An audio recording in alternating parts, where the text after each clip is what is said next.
discretion is advised.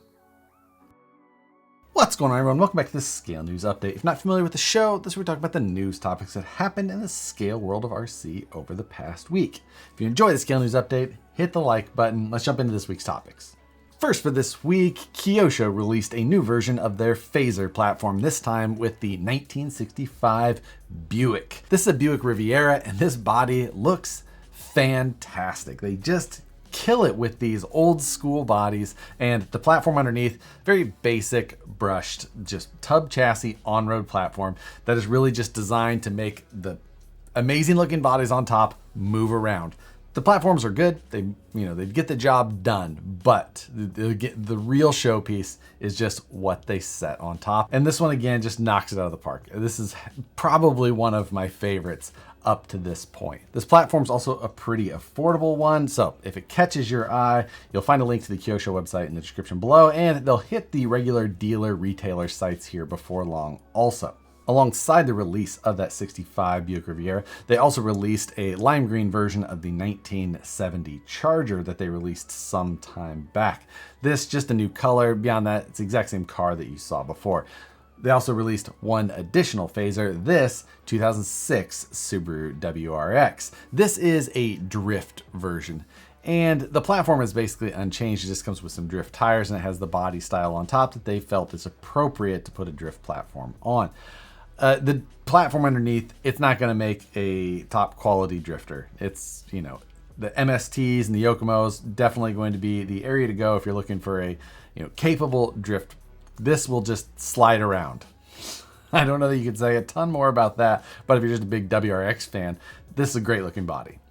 Fits well with their other ones, but if you're just shopping for a drifter, this probably wouldn't be the way that I would steer you, even in my limited knowledge of drifting. For those of you Vanquish Phoenix RTR owners, the bedsides that match the pre-painted bodies that come on those RTRs are now available separately. So you can pick up pre-painted red or gray bedsides that will perfectly match the paint jobs that came on the cabs of those. These bedsides will also be hitting the site in clear. So whether you need some replacements for a kit you bought previously, you want to save some money and paint it yourself rather than having it pre-painted, or for whatever reason you may be looking for a replacement, find those on the website very soon. But the pre-painted ones on and available now. Jetstream Boats released an RC version of their mini jet boat. This is a mini jet boat. Jetstream makes the full-size boat hulls, even though they're smaller. They take like a Sea-Doo drivetrain in them, and people rip them up and down shallow rivers and lakes. You've probably seen videos of them on social media or YouTube.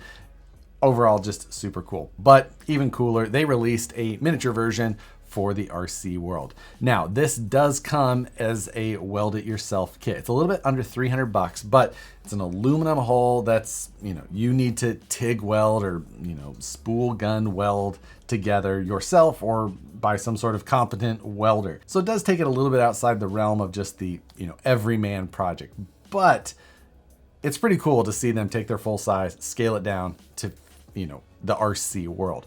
Now, the jet boat hull itself, about 300 bucks. And it's specifically noted that it's designed to work with the TFL jet pump. Now, the TFL jet pump, I went ahead and looked that up as I was it was kind of looked like an interesting project, something I was shopping around. But make sure that you note that the TFL jet pump, it's around that $500 mark additionally. So you're gonna end up with some significant cost in the end to get one of these completed, but you'll have an authentic Jetstream jet boat. That's pretty cool. These can be a little bit hard to find on their website, so I put a link directly to the product below. Thanks to Old Time RC for sponsoring this month of the Scale News Update. Old Time RC's got a pre-sale up for their new brass portals for the Axial AX24. These will also work for platforms like the SCX24, but the pre-sale package has everything you need for a four-wheel steering package on an AX24. These are 100% brass knuckles and portal boxes, as well as adjustable weight hangers that bolt to them in addition. So you can tune the weight both front and rear, and the weight hangs nice and low below the portal box to give you an even lower center of gravity. The weights can be added to any of the knuckles as they're symmetrical. You can choose to add the weight as desired, either to the front or the rear, or both. As a bonus with the presale, you get some of those optional brass add-on weights free with your purchase. Also, you get one of the Monster Beetle bodies, like this one here. This is actually one of the brass portal sets, as well as the mini Monster Beetle body. Now, the Beetle body fits great onto the AX24. You can trim it to, give you full servo clearance and all of that. But a nice package there. If you're interested in that, you can go visit oldtimerc.com. On their website, you can find all of the parts that they currently offer for the AX24 and SCX24, as well as those vacuum form machines that we talked about last week and that is used to produce this little body. So go check them out. And thanks again to Old Time RC for sponsoring this month of the Scale News Update. Last week, Proline had a teaser of a new body that they had coming out, and just a few days after the news, they announced it. And this is the Proline Coyote body, and it's basically what I kind of thought that it might have been. A early Ford Ranger, but pinched and dovetailed. Nice, narrow, short proportions all the way around. This is a Ford Ranger body, but this thing looks fantastic. I think they killed it with this body. One of my favorites from them so far. Again, not a big Ranger fan, but this body, no matter how you look at it, I think it looks fantastic. So it's a pre-order currently, but I imagine that these are going to start shipping before too long. I think that, again, can't say enough about it. I think that they did a great job in my opinion, but of course, bodies are very subjective, as is the name. Coyote, depending on where you grew up. I think I grew up saying Coyote most, but I think of the Coyote motor. I don't know. Chime in whether you like it or not, and how you say coyote or coyote. And also from the Horizon camp, the Axial option parts for the Axial SCX10 Pro are rolling in and are pretty much available everywhere. This includes like the brass axle tubes, brass knuckle weights, carbon fiber rails, all of the different motor plate parts, just the whole host of all the option parts and replacement parts seem to be in stock everywhere. And large batch of the Axial SCX10 Pros definitely got shipped out. We started seeing them hit the hobby shops and restocks everywhere. You can pretty much find them in stock currently. So if you've been looking or been shopping, thinking about getting one of these, they are available now. Proline also released another wheel option set for the Axial SCX6. These are the 2.9 wheel faces. They break up that wheel option part setup where you're only buying the face, so you're not having to buy the entire machined wheel, just nice aluminum front. Now this is a silver or clear anodized finish to the wheel rather than the gold version that they had before.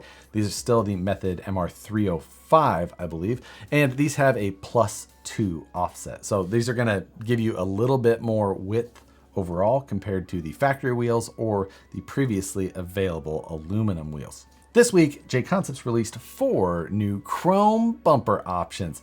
This mainly targeted at the monster truck guys, specifically like the monster truck or vintage monster truck type. These are coming in a couple of different styles, like a 70s style and an 80s style for the front and rear. So 4 total bumper options available. Anytime I think monster truck stuff, JConcepts is pretty much who comes to mind immediately. We talked about it a few weeks ago. The Red Cat 26ers are finally real. We got full photos of all of the different wheel parts, colors, and styles. These things look fantastic, and they're going to be a great fit on a number of the lowrider options that they already have now. And I do also believe that I heard that they're working on a Caprice. Not 100% sure if it's Caprice or an Impala that was a later year. Not 100% sure. Either way, I believe that something's coming that is going to match perfectly up with these 26ers. And if they don't come on it or a molded version of it on there, then at least we all will have the opportunity to make these two meet ourselves. We got a new body from Racer's Paradise. This is the KAROSSERIE? KAROSSERIE. Also known as the LILLY body. LILLY definitely seems a little easier, but this is a performance scale body as it's advertised on the website. This does come from Europe, so if you're trying to get it here in the US, shipping is going to be a little bit more difficult. Now this is a lightweight Lexan body. It's made out of thinner Lexan, so as little weight penalty as possible is what they're going off of, but the detail does look good. The durability in the long term is what may suffer from a body like this, but this reminds me a lot of the Axial Betty body, but just dovetailed in the rear and the fenders trimmed like crazy, squat, just a little bit of inspiration, but obviously a body of its own. Kind of a different, interesting turn. I think the style looks good. So if you're trying to set yourself apart from a lot of the comp builds that you may have seen before, kind of a different option. I like it. I like where they were going with that, and I'll put a link to them where you can check this out below.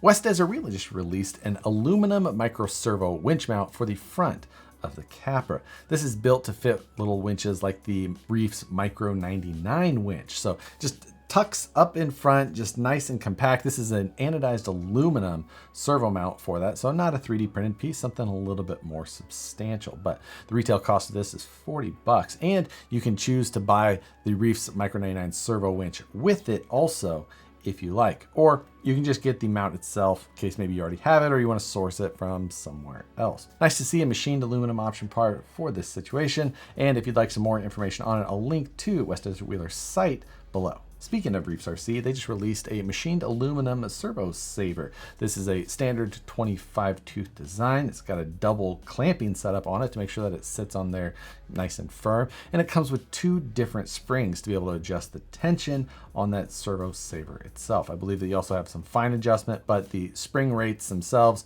may put you into an area that is going to be most ideal for your setup. This is made for things like servo on axle setups when you're trying to protect the gears a little bit, maybe especially if you're adding some speed to it. It can be difficult to find a well-built aluminum servo saver at times. So maybe this will be a good option for Ultra 4 or Monster Truck, in any of those type of situations. On Friday, Matt and I both posted our 24 tech hours of mayhem, where we took the Traxxas Factory 5 4Tech platforms and tried to transform them in just 24 hours into some rally race inspired vehicles. We both went different but similar directions and ended up with vehicles that looked nothing like what they started with.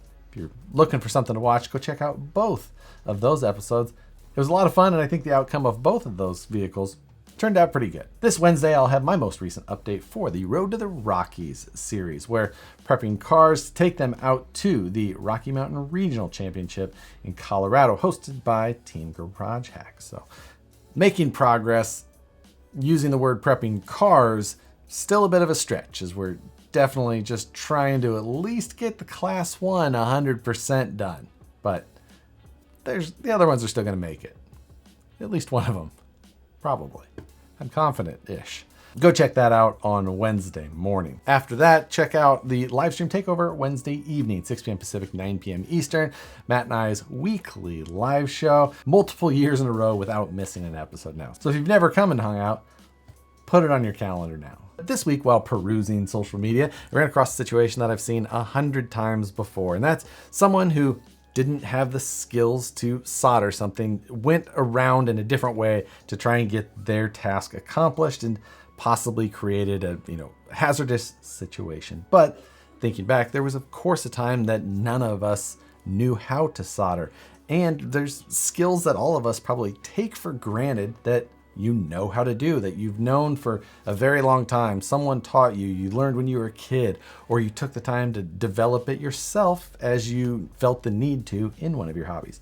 But I want to know, can you think of a skill that you have that you take for granted that just not everybody knows, whether it's soldering or shock tuning, the basics of building an RC kit in the first place, welding, or being able to tell what a screw size is from halfway across your bench without having to grab a ruler or a set of calipers. Try and think of what that skill is and put it in the comments below. Love reading your guys' comments every week. It's my favorite part of the Scale News Update. But with that, hope you all have an excellent rest of your week.